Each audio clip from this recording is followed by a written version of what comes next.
Atheists are champions of science and reason who have carefully and honestly examined the evidence for God's existence and found this evidence sorely lacking.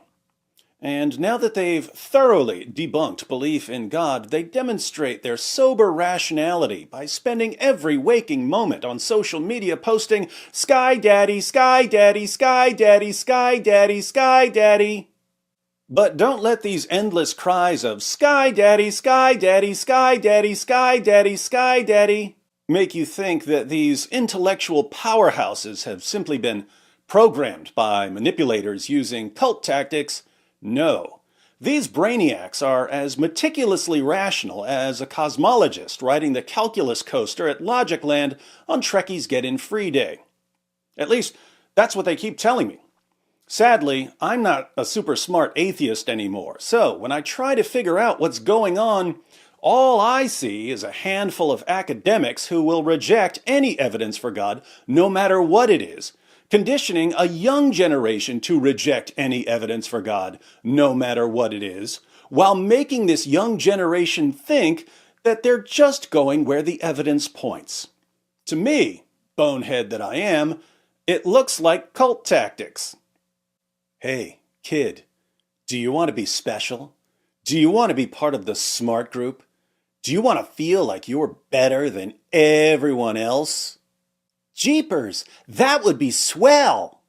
Well then, join us, and you'll be part of the smart group. You'll be special. Golly, is there anything I need to do? Just one thing. You have to spend all day, every day on social media posting "Sky Daddy, Sky Daddy, Sky Daddy, Sky Daddy, Sky Daddy." Richard Dawkins was once asked, if God did exist, what sort of evidence could God give you that would convince you that he exists? Dawkins couldn't think of anything. He said that if God audibly spoke to him, he would dismiss it and conclude that he's hallucinating. He said that even if God wrote a message to him in the stars, he still wouldn't believe in God, because the message in the stars could have been put there by powerful aliens trying to trick him. Peter Boghossian, the atheist philosopher who was interviewing him, agreed completely. And they're not alone. Let's hear from the great Oxford chemist Peter Atkins, who, like Richard Dawkins before him, was asked about the sort of evidence that could potentially prove him wrong. Here's the charge against him. I think at one level, some people might accuse you of being so committed to atheism that you'd never be willing to countenance any evidence that might lend support to a creator behind the universe. And now the question. I'm just interested, what sort of evidence could science or the physical universe present to you that would make you think, actually, that is evidence that there's a mind behind this? I find that a very difficult question. Shouldn't be too difficult. If I were looking in the Bible for evidence, heaven forbid, I would expect to see maybe increase in entropy is equal to Q reversible divided by temperature. So, amazing scientific insights in the Bible. That would convince you? If there was literally an equation in the Bible, equation like in that. the Bible, rather than all this wishy-washy, Okay. Elastic writing that it pervades. Right. An equation? That would do it? So if there was something like that they discovered in the Bible, then I'd think it was you'd probably a that- forgery. that- anyway. Well, exactly. The problem is, would it actually make you? Oh, you'd explain it away? Interesting. But what if you saw a message written in the stars? No. I mean, is there anything from, is I there think- any kind of evidence in the universe that could make, I mean, if the stars lined up to spell, Peter, please believe in me, it's about time. I put it down to madness. So, if you saw a message written in the stars, you would explain it away, just like Richard Dawkins and Peter Boghossian. Sounds like, Peter, that there's no evidence that will persuade you away from atheism. Well, to be honest, I think that's probably the case. At least he's honest. Not about the evidence, but about the fact that he's going to reject the evidence no matter what it is. In that sense, Wow. do you even have an evidence-based view if you're actually committed to atheism a priori? No. Well, I'm predicting that there will be no such evidence. That's not quite the same thing as being committed to it a priori. I can't. But you said there's envisage- no evidence that would persuade you otherwise. I think it's much more likely that I would have gone mad than such evidence would have been provided. You are not helping yourself here, Dr. Atkins. So in principle, it's impossible to ever persuade you that God exists. I didn't quite say that. I think you did. Well, what would persuade you? I can't conceive of... I suppose even if I died and was confronted with St. Peter saying, "Welcome to heaven," I'd probably think I was dreaming.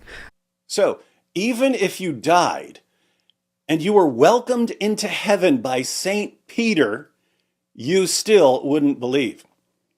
Keep in mind, these are the same people who assure us that they're committed to going wherever the evidence points. If I didn't know better, which I don't, I might think that what they're really committed to is rejecting evidence that points in a direction they don't like. How very scientific of them. So, those were a few clips from a discussion between Peter Atkins and Hugh Ross. During a different discussion, this time with John Lennox, people were texting in questions, and Dr. Atkins was asked if there's any evidence that could convince him that he's wrong. What new evidence would be sufficient to lead the speakers to adopt the opposite view? So if I perhaps ask that first of you, Peter, Yeah. is there any kind of evidence that John could bring to bear that would actually make you change your mind and think actually maybe there is a God? I'll give everyone 5 seconds to make your predictions. I think that's very interesting. I have asked myself that question previously. Is there any evidence that would flip me into the belief camp and so on? And I simply can't think of any. Shocker. I think if I tell myself that if I agreed with some evidence, then it showed that I'd simply gone mad. If he ever agreed that any evidence supported theism, he would think that he'd gone insane. So it's a serious question, but I don't think there can be any evidence. Are you saying your I mean, position is unfalsifiable in that sense? Yes. Again, at least he's honest about rejecting any evidence that he disagrees with. Even if I was standing, at the foot of a cross and saw the resurrection before my very eyes, I would put it down to hallucination. Even if he saw Jesus rise from the dead, he would explain away what he saw. He would say, "I must be hallucinating." Seeing a person rise from the dead wouldn't convince him. Matt Dillahunty said something very similar in his debate with Mike Licona. Mike said, "Look, if I was beheaded in front of everyone and you saw my decapitated corpse, and then I came back and I walked in and I told you about my trip to heaven, and I told you about someone I met there, someone who had had a private conversation with you, and I knew the details of that conversation even though the person was dead, would that convince you that something supernatural had occurred?" Matt immediately replied, "No." The takeaway from all of this definitely isn't that atheists follow the evidence. The takeaway is that pretty much any evidence can be reinterpreted and explained away by people who are committed to an unfalsifiable position. Atheists aren't educating the rest of the world on how to go where the evidence points. The leaders are giving a tutorial on how to reinterpret and explain away evidence that they don't like, and on how to psychologically condition people by making them think that they're part of some elite group, as long as they go on Twitter and post, "Sky Daddy, Sky Daddy, Sky Daddy, Sky Daddy, Sky Daddy."